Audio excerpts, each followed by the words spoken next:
Welcome back to my channel Furqan food secret. आज आपके साथ आलू के पकोड़े की बहुत ही मज़ेदार रेसिपी शेयर करूंगी। ये बहुत ही आसानी के साथ और बहुत ही जल्दी बनके रेडी हो जाते हैं।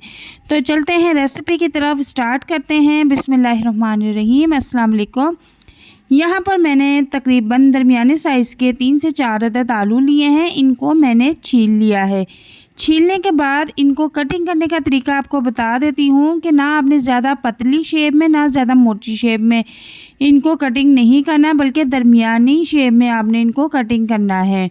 इस तरह से आपने गोलाई में कटिंग कर लेने हैं।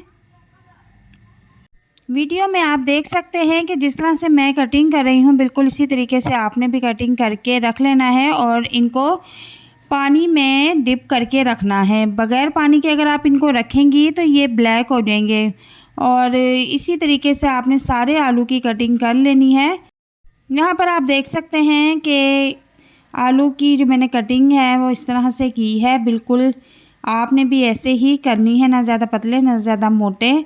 और ये बहुत ही टेस्टी और क्रिस्पी बनके रेडी होंगे। आलू की कटिंग के ऊपर ही आपकी रेसिपी डिपेंड करती है कि वो मज़े की बनती है कि नहीं।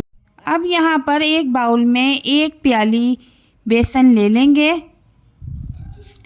और इसमें हस्बे ज़ायका नमक शामिल कर देंगे। 1 चम्मच मैं इसमें सुर्ख मिर्च शामिल कर दूँगी। 1 चम्मच साबुत धनिया भी इसमें शामिल कर देंगे। 1 चम्मच और डाल दें इसमें। और इसके बाद में इसमें प्याज बारीक चॉप करके वो भी डाल दूंगी। बहुत टेस्टी लगते हैं ये इस रेसिपी में।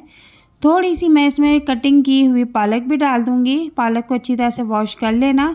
इसके बाद इन तमाम चीज़ों को अच्छी तरह से मिक्स कर लूँगी। यकीन करें ये जब मैंने रेसिपी बनाई थी ये इतनी टेस्टी और मज़ेदार बनी कि आप भी जब बनाएंगे तो बार बार इसको बनाया करेंगे। ये बहुत मज़े के बनते हैं और इतने टेस्टी होते हैं कि दिल करता है कि बस खाए जाए। तो यहाँ पर हमने बेसन को ज़्यादा पतला और गाढ़ा नहीं रखना, सिर्फ दरमियानी कंसिस्टेंसी में इसको हमने रखना है। तो यहाँ पर बेसन को मैंने अच्छी तरह से मिक्स कर लिया है और आलू इस तरह से एक लेना है। आलू के जो चिप्स हमने कटिंग करके रखे हुए हैं इस तरह से बेसन में हम डिप कर देंगे और इसके ऊपर भी थोड़ा सा बेसन लगा देंगे ताकि इसके ऊपर अच्छी सी मोटी सी लेयर बन के आ जाए।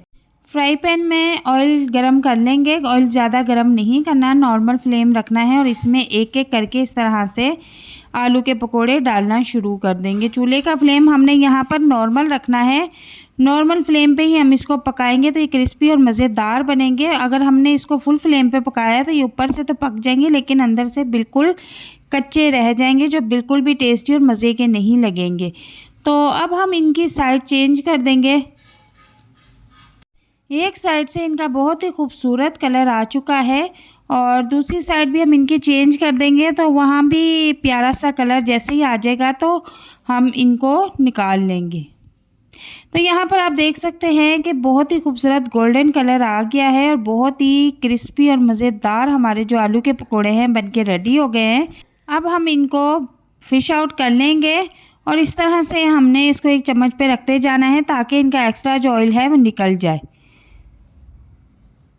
तो सारे जो आलू के पकोड़े हैं वो रेडी हो चुके हैं। इस तरह से मैंने नीचे कागज़ बिछा लिया था ताकि इनका एक्स्ट्रा ऑयल जो है वो निकल जाए। तो यहाँ पर देखें कि हमारे आलू के पकोड़े बहुत ही क्रिस्पी और टेस्टी मज़ेदार बनके रेडी हैं। यकीन करें आज ही इफ्तारी में इस रेसिपी को लाजमी ट्राई करें। ये बहुत ही टेस्टी और मज़ेदार बनती है और साथ में आप रायते की चटनी भी बना लें। आप चाहे तो इसको केचप के साथ भी खा सकते हैं।